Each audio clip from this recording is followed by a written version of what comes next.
దేవుని నామానికి మహిమ కలుగును గాక. ఈ సమయంలో ప్రభు మమ్మల్ని మనల్ని ఈ రీతిగా కూడి దేవుని ఆయన వైపు ఆయన ముఖమును చూడడానికి ప్రభు చూపించిన ఉన్నతమైన కృపను బట్టి దేవునికి స్తోత్రం చెల్లిస్తుంటున్నాను. ఈ సమయంలో మనం ప్రార్థనతో పాటు ఈ ఆరాధన ప్రారంభించుకుందాం. పరిశుద్ధ దైవమా, మహోన్నతుడ, సర్వాధికారి ప్రభు మహాగణుడానికి వందనాలు చెల్లిస్తుంటున్నాం. నీ బంగారు పాదములకు స్తోత్రం, నీ అపరంచ పాదములను స్తోత్రం చెల్లిస్తుంటున్నామే తండ్రి. ఈ సమయంలో ఈ పాట ద్వారా నీ నామను మహిమపరచుకొని నీ ఆరాధన అభిషేకం ప్రతి ఒక్కరి మీద విడుదల చేయమని ప్రార్థిస్తున్నాం. నీ వాక్యం ద్వారా నీ ప్రజలతో నీవు మాట్లాడి ఇదిగనైనా నీవు బలపరచమని ప్రార్థిస్తుంటున్నాను. సిద్ధపరచండి, కృపలో భద్రపరచుకోమని యేసు పరిశుద్ధ నామములో ప్రార్థించి వేడుకుంటున్నాము తండ్రి. ఆమేన్. Thank you, Jesus.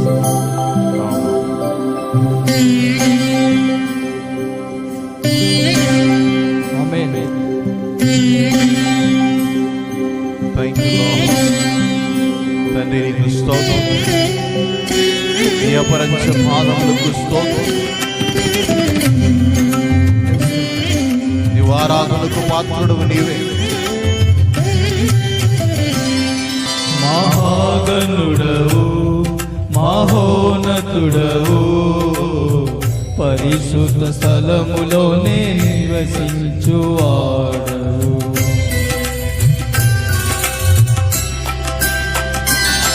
మహాగణుడవు, మహోన్నతుడవు, పరిశుద్ధ స్థలములోనే నివసించువాడవు.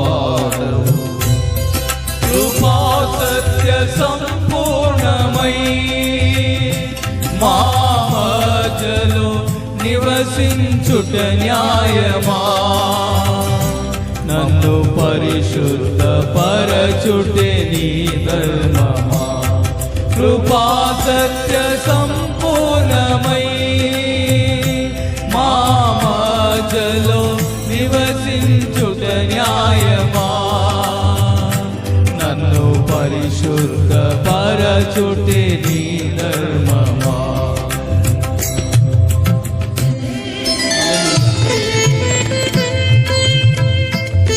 ప్రభువా, నీవు మహాగణుడవై, నీవు మహోన్నతుడవు, పరిశుద్ధుల మధ్యలో నివాసమయ్యుచున్నవాడు, కోట్లాని కోట్ల దూతల మధ్యలో ఎల్లవేళలు సైన్యములకు అధిపతి యెహోవా పరిశుద్ధుడు పరిశుద్ధుడని కొనియాడబడుచున్న వాడవు నీవే. నీకే ఈ ఆరాధన.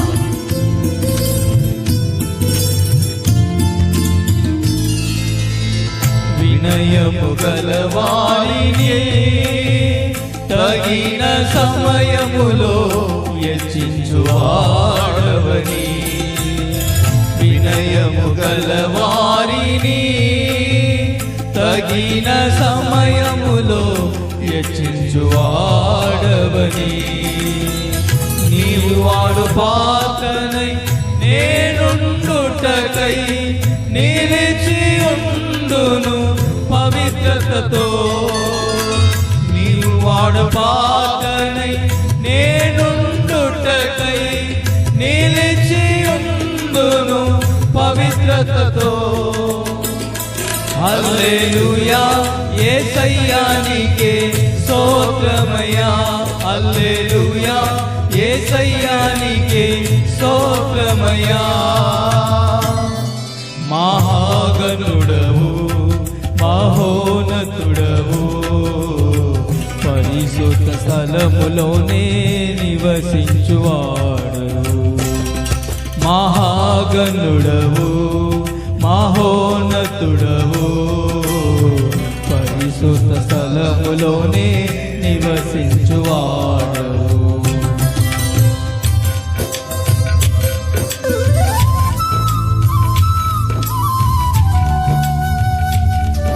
ప్రభువా, ఈ అరణ్య ప్రయాణములో మమ్మల్ని నీ బాహుబలము చేత నడిపిస్తున్న నీ దయకై స్తోత్రం. నీ రెక్కల క్రిందట మమ్మల్ని ప్రతి క్షణము సంరక్షిస్తున్న నీ దయకై స్తోత్రం. వందనములు ప్రభువా.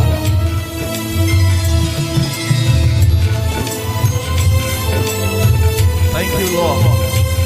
Thank you for your divine protection upon us. We glorify thy name. దీనం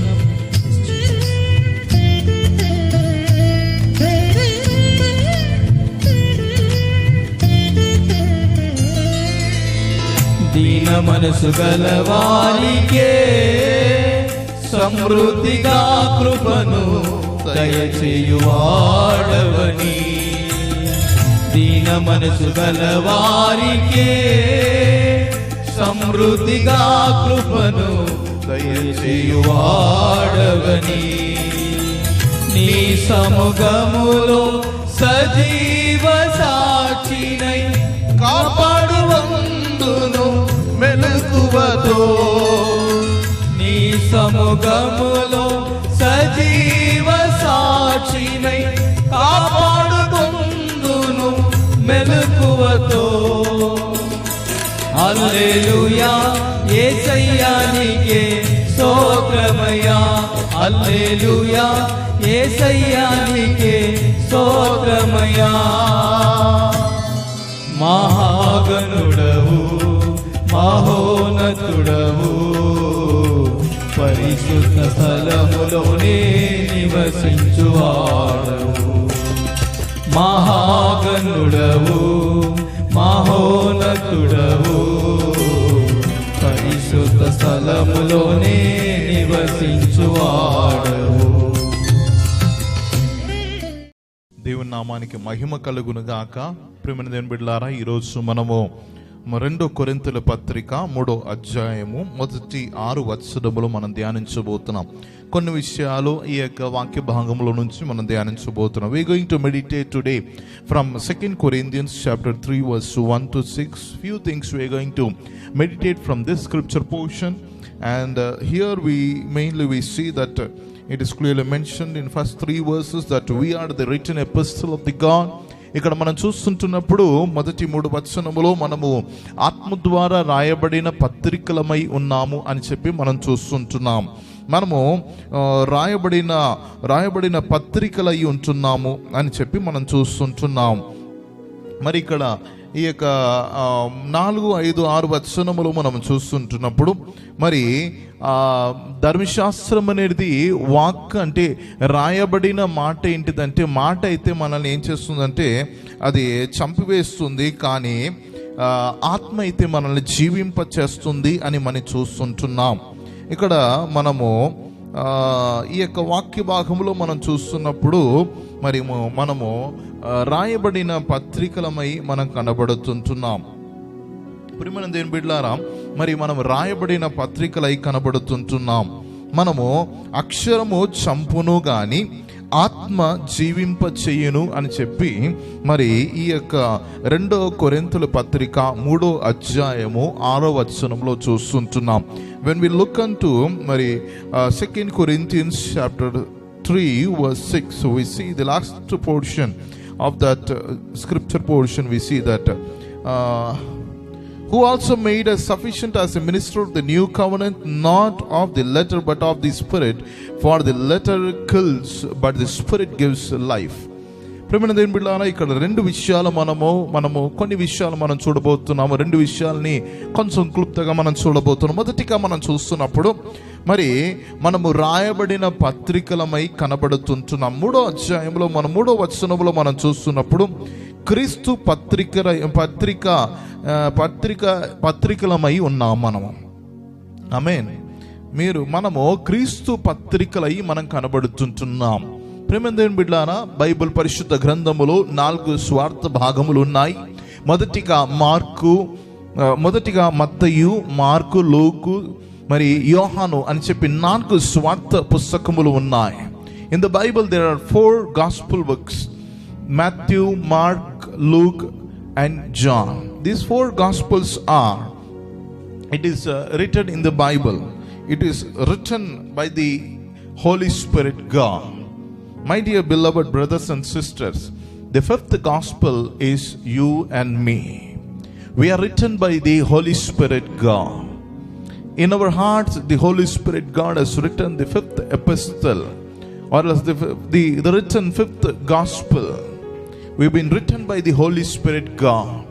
మనము పరిశుద్ధాత్మ దేవుని ద్వారా లిఖించబడి ఉన్నాం. మనము రాయబడిన పత్రికలమై కనబడుతుంటున్నాం. ఈ యొక్క అక్షరం అయితే చంపుతుంది కానీ మరి అక్షరము చంపును గాని ఆత్మ జీవింప చెయ్యును అని చూస్తుంటున్నాం. ఈ యొక్క 3వ వచనములో 3వ అధ్యాయం 3వ వచనములో 2 కొరింథీయుల పత్రిక 3వ అధ్యాయం 3వ వచనములో చూస్తున్నప్పుడు when we see in Corinthians chapter 2 Corinthians chapter 3 verse 3, clearly you are an epistle of the Christ, ministered by us, written not with the ink but by the Spirit of the living God, not on the tablet of the stone but on the tablet of the flesh, that is of the heart. ఇక్కడ మనం చూస్తున్నప్పుడు ప్రియమైన దేవుని బిడ్డలారా, మరి ఈ యొక్క 3వ వచనంలో మనం చూస్తున్నప్పుడు ఈ యొక్క హృదయం అనే పలకల మీద పరిశుద్ధాత్మ దేవుడు ఆత్మ ద్వారా రాయబడిన పత్రికలమై కనబడుతుంటున్నాం అని చెప్పి మనం చూస్తుంటున్నాం. ఈ యొక్క 3వ వచనంలో మరి మీరు రాతి పలకల మీద రాయబడిన మరి అక్షరము కాదు అని చెప్పి మనం చూస్తుంటున్నాం. రాతి పలకల మీద మరి రాయబడిన మరి అక్షరము కాదు ఇది. రాతి పలకల మీద రాయబడిన అక్షరం అంటే ఏంటిది? మరి నిర్గమకాండంలో మనం చూస్తుంటున్నప్పుడు 24వ అధ్యాయం 12వ వచనములో when we look into Exodus chapter 24 verse 12 when we see that నిర్గమకాండము 24వ అధ్యాయము 12వ వచనములో మనం చూస్తున్నప్పుడు ఈ రీతిగా రాయబడి ఉన్నది. అక్కడ మోషేను ప్రభుల వారు పిలిచి ఈ కార్యములను చెప్తున్నాడు, ఈ కార్యములు రాసిస్తుంటున్నాడు. నిర్గమకాండం 24:12 వచనములో మనం చూస్తున్నప్పుడు మరి మోషేను పిలిచి ప్రభుల వారు ఈ రాతి పలకల మీద ఇదిగో 10 ఆజ్ఞలను రాసి ఇవ్వంగా మనం చూస్తుంటున్నాం. When we look into Exodus chapter 24 verse 12, Lord God calls Moses. Then the Lord said to Moses, come upon to me on the mountain and be there, and I will give you the tablet of the stone and the law and the commandment which I have written, that you may teach them. ఇక్కడ చూస్తున్నప్పుడు మరి ప్రభువే స్వయంగా రాసిన రాతి పలకల మీద రాసిన ధర్మశాస్త్రమును 10 ఆజ్ఞలను మరి నేను ఇస్తాను, నీవు అది ప్రజలకు తీసుకెళ్ళి నీవు నేర్పుము, వారికి బోధించుము అని చెప్పి అంటున్నాడు.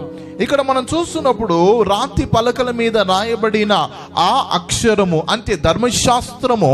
ఇక్కడ ధర్మశాస్త్రమును పాటించు వారందరూ మరి ధర్మశాస్త్రమును పాటించకపోతే మరి దాంట్లో తప్పుగా దాన్ని పాటిస్తే ఏమవుతుందంటే ఆ యొక్క ధర్మశాస్త్రము ద్వారా అనేకులు చనిపోయి ఉన్నారు అని మనం చూస్తుంటున్నాం. అనేకుల్ని అది చంపింది కానీ బ్రతికించలేకపోయింది. రాయబడిన అక్షరము అనేకుల్ని చనిపోయారే గాని అనేకుల్ని చంపేసింది గాని ఆ అక్షరము మరి ఎవరిని బ్రతికించిందిగా కనబడట్లేదు. కానీ ఇక్కడ పరిశుద్ధాత్మ ద్వారా మరి రాయబడిన ఈ కార్యములను మనం చూస్తుంటున్నప్పుడు మరి పరిశుద్ధాత్మ ద్వారా మరి రాయబడిన ఈ యొక్క పత్రిక అనేది, రాయబడిన క్రీస్తు పత్రిక అనేది అనేకుల్ని బ్రతికించున్నది అని మనం చూస్తుంటున్నాం. మరి ఇక్కడ అనేకుల్ని బ్రతికించిన ఒక అక్షరమై కనబడుతున్నది.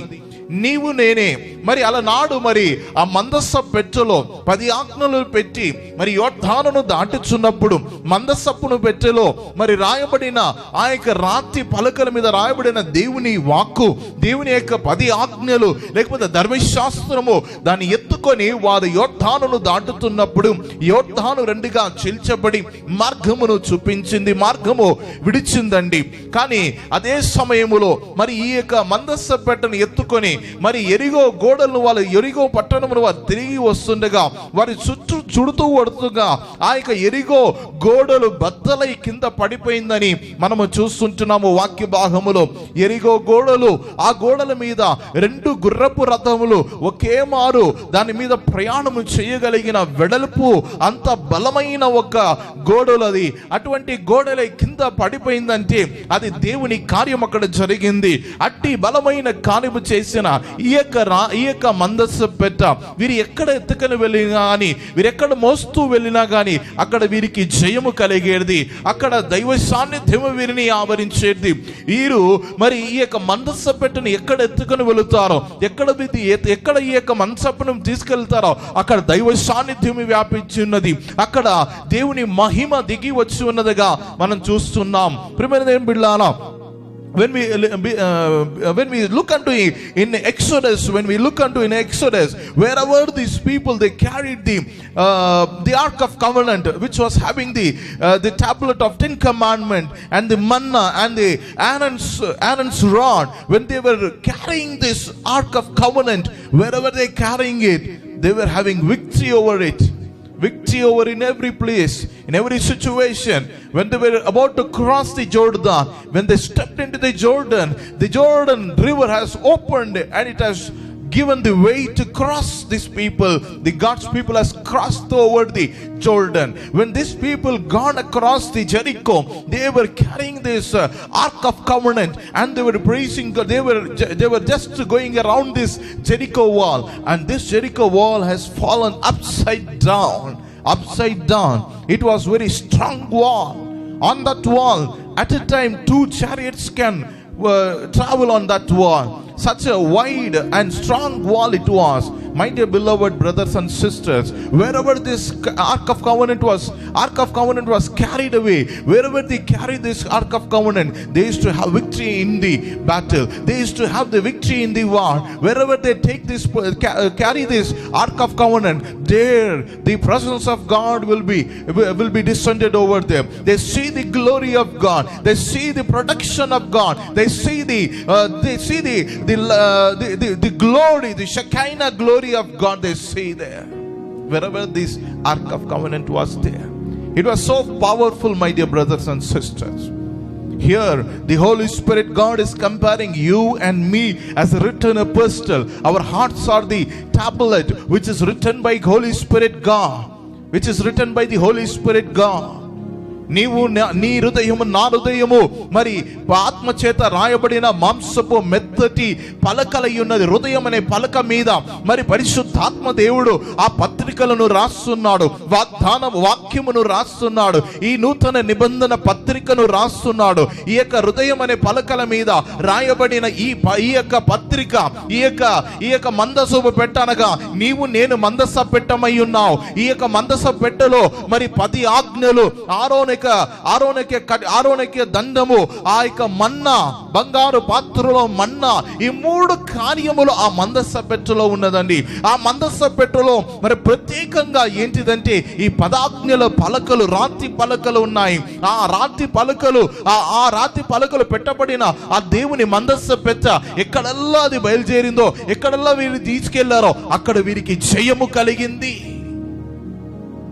దాగోను విగ్రహాలు మధ్యలో తీసుకెళ్లి పెట్టినప్పుడు దాగోను విగ్రహాలు బోర్ల పడ్డదిగా మనం చూస్తుంటున్నాం. మరలా దాన్ని లేవనెత్తి నిలబెట్టారు, మరలా బోర్ల పడ్డది, మరలా లేవనెత్తి నిలబెట్టారు. లాస్ట్ మరి చివరికి మనం చూస్తున్నప్పుడు ఆ దాగోను విగ్రహాలన్నీ బద్దలైపోయింది. దైవ సన్నిధికి ముందు ఆ యొక్క దాగోను విగ్రహాలు బద్దలైపోయింది. నీవు నేను కదులుతున్న దేవుని మందస పెట్టై ఉన్నాం. We are the mobile Ark of Covenant. We are the moving Ark of Covenant. We carry the presence of God. We carry the Holy Spirit God. We are the temple of God. We are the Ark of Covenant. Our heart is the tablet of the God, which is written by the Holy Spirit God. My dear beloved brothers and sisters, wherever we move, we will have a way. Wherever the way is been blocked, when you step into that place, when you step into that situation, God will open the door. God will open the way because of you.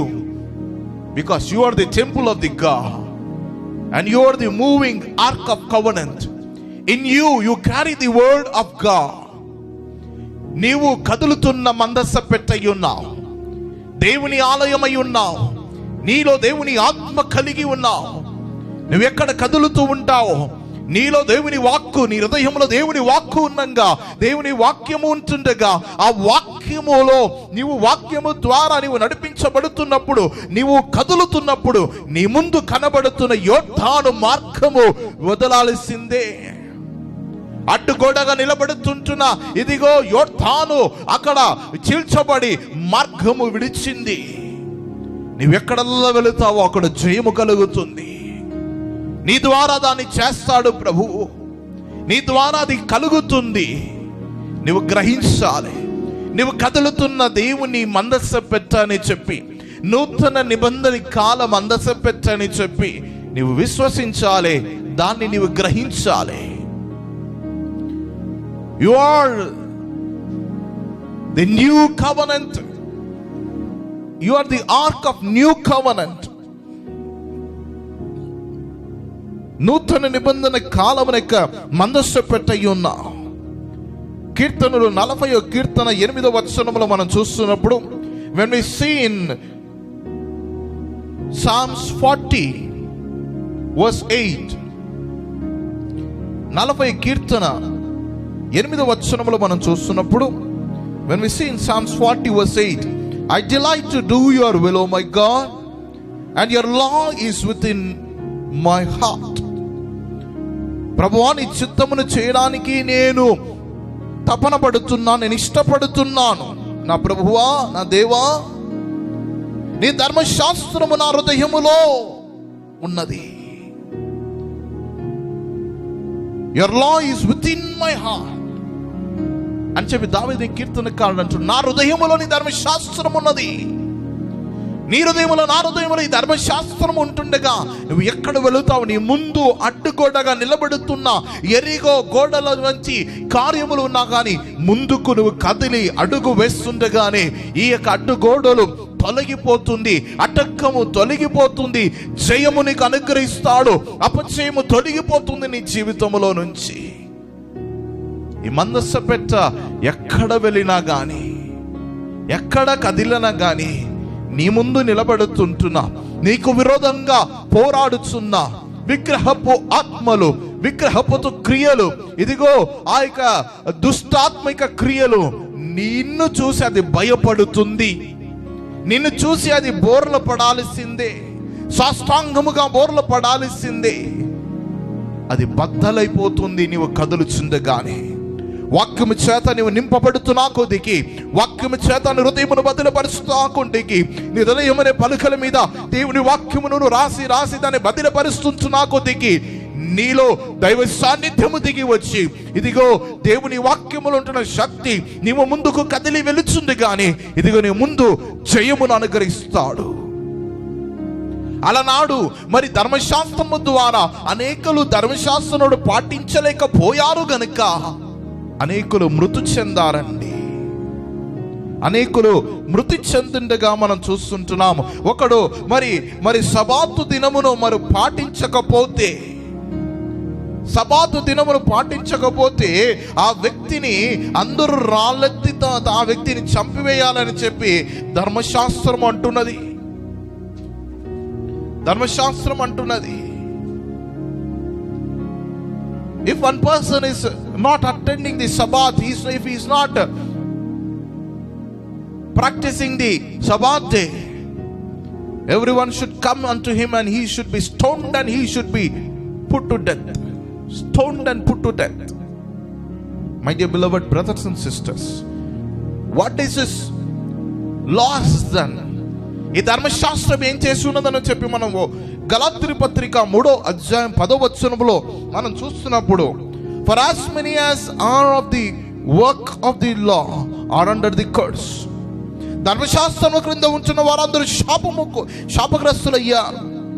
For it is written, cursed is everyone who does not continue in all things which are written in the book of the law to do it.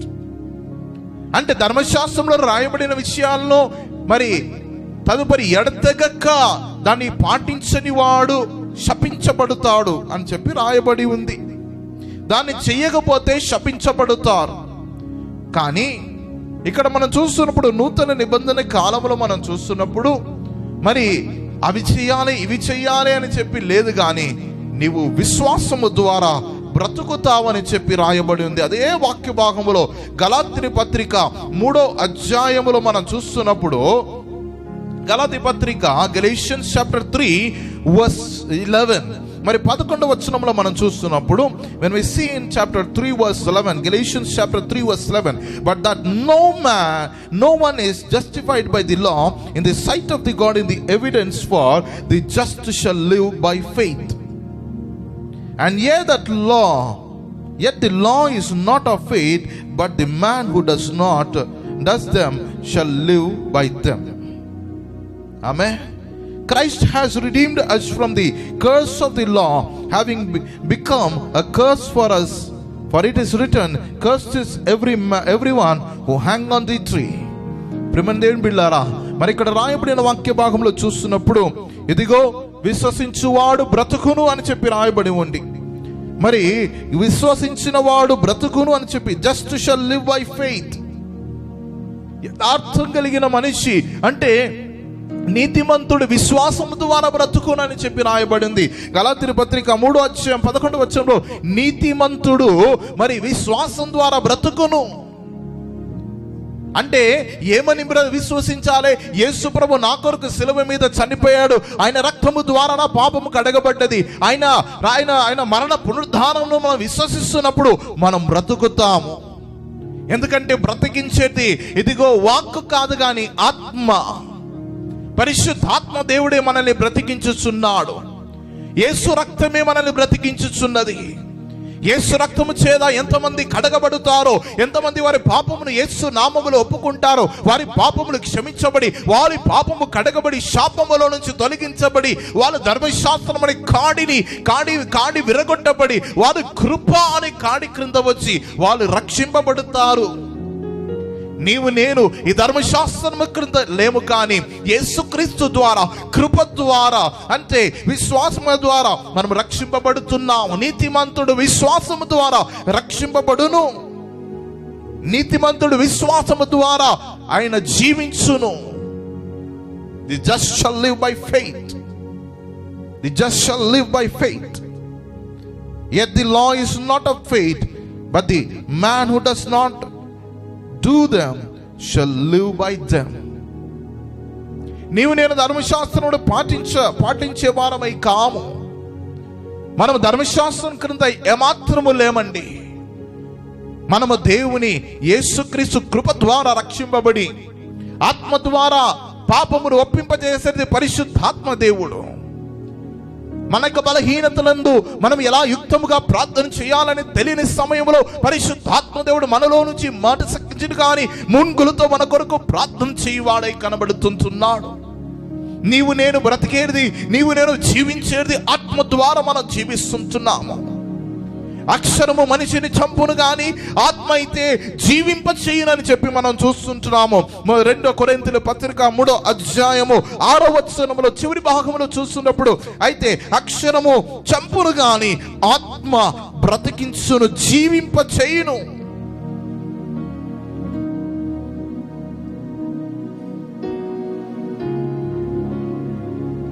ఆయన మమ్మును కొత్త నిబంధన, he has brought us unto a new covenant, into the new covenant. అనగా అక్షరము కాదు గాని ఆత్మకే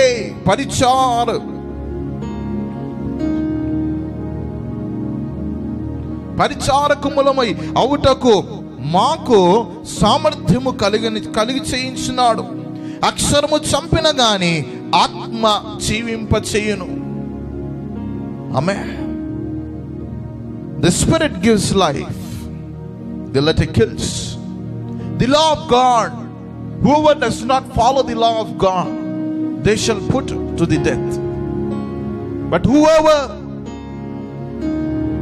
believes in the Jesus Christ, the Holy Spirit God convicts them of their sins, and they will repent unto God, and they will ask forgiveness unto God. Through that we will be given forgiveness through the blood of Jesus, and we are being given by grace the eternal life. కృప ద్వారా రక్షింపబడి పాపక్షమాపణ అనుగ్రహించబడి నిత్య జీవమును మనకు అనుగ్రహింపబడేది ఆత్మ ద్వారానే కానీ అక్షరము ద్వారా కాదు. నీవు నేను యేసు అనే అక్షరము అంటే యేసు అనే వాక్కు ద్వారా, ఆ వాక్యమే, ఆ అక్షరమే, ఆ వాక్యమే ఈ భూమి మీద శరీరధారి అయి దిగి వచ్చాను. ఆ శరీరధారి అయి ఉంటున్న దేవాది దేవుడు మన కొరకు శిలువ మీద బలియాగమై నీ కొరకు నా కొరకు చనిపోయి పాపమనే కాడిని, శాపమనే కాడిని, ధర్మశాస్త్రమనే కాడిని విరగొట్టి కృప ద్వారా మనల్ని రక్షించి ఉన్నాడు. అయితే మనము తెలుసుకోవాల్సిన ఓ రెండు విషయం ఏంటిదంటే, మొదటిగా నీవు నేను దేవుని మందస పెట్టై ఉన్నాము. మన హృదయం అనే పలకల మీద పరిశుద్ధాత్మ దేవుడు తన అక్షరమును రాయడానికి, పరిశుద్ధాత్మ దేవుడు రాయడానికి మనము పరిశుద్ధాత్మ దేవునికి అప్పగించాలి. పరిశుద్ధాత్మ దేవుని సన్నిధిలో మనం సమర్పించుకోవాలి. అప్పుడు మనం సమర్పించుకుంటున్నప్పుడు పరిశుద్ధాత్మ దేవుడు మనల్ని జీవింప చేస్తాడు. నిన్ను నన్ను బ్రతికించేది పరిశుద్ధాత్మ దేవుడు. ప్రేమని దేవుని బిడ్డలారా, ఇన్ని రోజులు మనను గురించి మనము తక్కువ అంచనా వేసుకుంటున్నాము. మనము దేవుని ఆలయమై ఉన్నాము, మనలో పరిశుద్ధాత్మ దేవుడు ఉన్నాడని చెప్పి మనం మర్చిపోతూ ఉంటున్నాము. మొదటి కొరింథీయుల పత్రిక 3:17 మనం చూస్తున్నప్పుడు, when we see in 1 Corinthians chapter 3 verse 17, if anyone defiles the temple of the God will destroy him, for the temple of God is holy, which temple you are. మీరు దేవుని ఆలయమై ఉన్నారు, మీలో దేవుని ఆత్మ నివాసమై ఉన్నదని మీకు తెలియదా అని చెప్పి మనం చూస్తున్నాం. మొదటి కొరింథీయుల పత్రిక 3:16-17 మనం చూస్తున్నప్పుడు, మీరు దేవుని ఆలయమై ఉన్నారు, మీలో దేవుని ఆత్మ నివాసమై ఉన్నదని మీకు తెలియదా? Do you not know that you are the temple of God, that the Spirit of God dwells in you? We are the temple of God. We are the Ark of Covenant. Wherever the Ark of Covenant is set, there they used to put the tabernacle. There the glory of God used to dwell, and it used to descend upon the tent, the tabernacle. ఎక్కడ ఈ యొక్క మందస్సు పెడతారో అక్కడ ప్రత్యక్ష గుడారమును వారు గుడారమును వేస్తారు. ఆ గుడారం మీద దేవుని షకీనా మహిమ అక్కడ దిగి వస్తుంది. వాళ్ళు నడిపించేది మహిమ కలిగిన మేఘమే. రాత్రిలో అగ్ని స్తంభంగా, పగట్లో మేఘ స్తంభంగా ఉండి నడిపించేది దేవుని మహిమ వారిని. ప్రియమైన దేవుని బిడ్డలారా, నిన్ను నన్ను తక్కువ అంచనా వేసుకోకూడదు. ప్రభు నిన్ను నన్ను సజీవ లెక్కలు ఈ భూమి మీద ఇంతవరకు ఉంచున్నాడంటే నీ ద్వారా నా ద్వారా తన నామం మహిమ చెందాలని చెప్పి, నీ ద్వారా నా ద్వారా, ఇదిగో నీ ద్వారా తన మహిమ వెల్లడి అవ్వాలని, తన శక్తి వెల్లడి అవ్వాలని, తన ప్రేమ వెల్లడి అవ్వాలని, తన యొక్క ప్రత్యేకత నీ ద్వారా వెల్లడి అవ్వాలని చెప్పి ఆయన కోరుతూ ఉంటున్నాడు. ఈరోజు సమర్పించుకుంటావా? నేను ప్రభా, ఇన్ని రోజులు నాలో నీవు నివాసమై ఉన్నావని, నేను కదులుతున్నా దేవుని మందస్సు పెట్టని, నూతన నిబంధన కాలమిక నూతన నిబంధనములో ఉంటున్న మందస్సు పెట్టని మరిచిపోయి ఉన్నాను.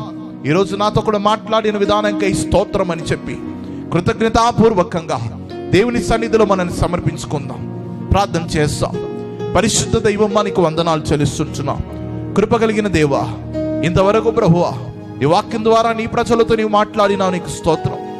ఇకయు మమ్మల్ని నడిపించు వాడవు, నీకే స్తోత్రం.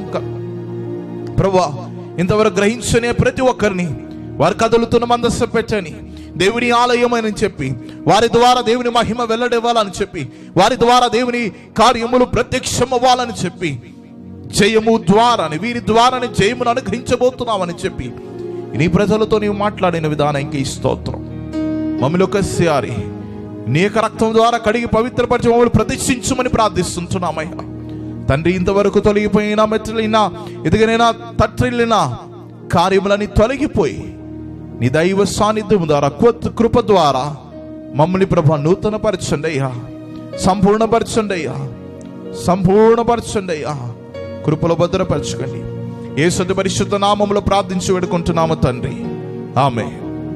ఆశీర్వాదం మన ప్రభును రక్షకుడు ఇంటనే యేసుక్రీస్తు వారి కృప, తండ్రి దేవుని ప్రేమ, పరిశుద్ధాత్మ దేవుని అన్యోన్య సహవాసం ఎప్పుడు సదాకాలం ప్రభుని యేసుక్రీస్తు రాకడ పర్యంతము ఉండును గాక. ఆమేన్. Thank you. God bless you. ప్రభు మిమ్మల్ని దీవించును గాక. ఆమేన్.